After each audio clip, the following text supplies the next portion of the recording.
Երբ որ մենք նայում ենք նման լարվածությունները, որ ժամանակահատվածում է լինում, հիմնականում լինում է այն ժամանակահատվածում, երբ որ միշտ կարևոր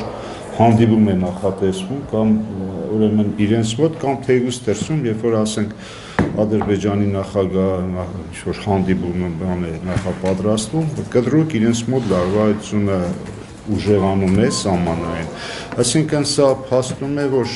ոչ թե պատահական այդ լարվածությունը հասնում կատակնակետի, այլ իրենց կողմից դիտավորություն է, որովհետեւ ցանկացած նմանատիպ ուրեմն Ղարաբաղյան հարցի հայ-ադրբեջանական, Ղարաբաղի հետ կապված նմանատիպ քննարկումներից առաջ իրենց մի հատ այսպես փայլադագում լինի, սահմանային, որովհետեւ դա հետո փորձեն իրենք տարբեր ձևերով օգտագործեն եւ ցավը այստեղ նաեւ փաստորեն եւ Մինսկի համանախագահ երկրները եւ ընդհանրապես եվրոպական համապատասխան կառույցները կարծես թե հայտարարություններից այնքան չեն անցնում, ես կարծում եմ, որ ժամանակին արդեն կտրուկ միջոցներ ձեռնարկվի, ընդհանուր նաեւ որոշակի սանկցիաներ կիրառվի Ադրբեջանի հանդեպ, որտեղ արդեն գիտեք, սա ընդամենը սանձարձակություն է երկրի նախագահի գլխավորությամբ եւ դա նաեւ վկայեց վերջերս իր Եվրոպարլամենտում ունեցած ելույթը, որը պարզ ցույց տվեց նրա դեմքը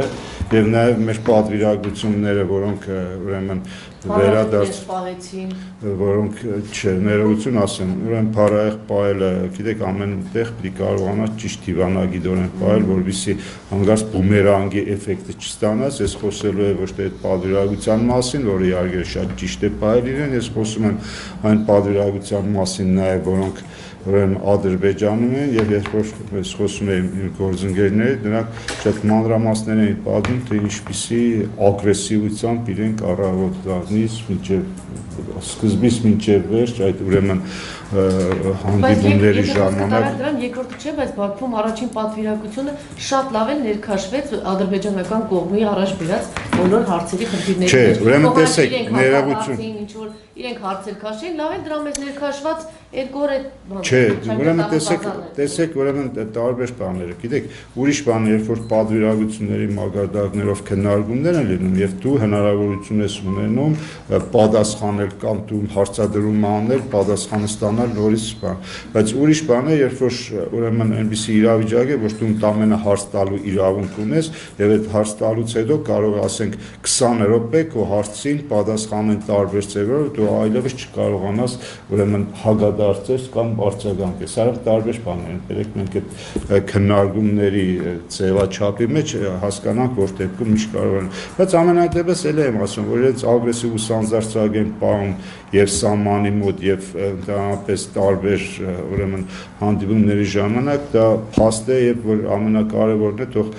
եվրոպացիները տեսնեն, որ այն ինչ որ տարիներ շարունակ մեր կողմից տարբեր ուրեմն եվրոպական կառույցներում եւ տարբեր ուրեմն երկրների հետ հանդիպումների ժամանակ ասվում է, հիմա թող իրենք մի քիչ իրենց վերազգան նաեւ այդ ամեն ինչը նույն Ալիևի ելույթում նոր իրենց այսօրվա պահվածքում։ Եվ նոր ամենակարևորն է, այդպես չի որ ասենք պաշտպանության նախարարը անընդհատ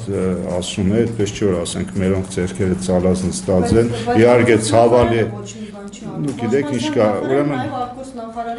Չէ, պաշտպանության նախարարը բնական է իր մասով իր գործն է անում եւ ինքը հստակ ասում է ինչ է անում, բայց արտգործ նախարարության գործը, եթե չկա դիվանագիտական հարաբերություններ Ադրբեջանի հետ, արտգործ նախարարությունը աշխատում է մյուս երկրների եւ եվրոպական մյուս կառույցների հետ։ Չէ, էլ եմ ասում, արտգործ նախարարությունը աշխատում է մյուս կառույցների հետ, եվրոպական եւ Մինսկի, գիտեք ինչ կա, ամեն ինչ չէ որ ասեն թե գիտեք ես այսօր այս մարդու հետ խոսեցի կամ այս մարդու հետ հանդիպեցի կամ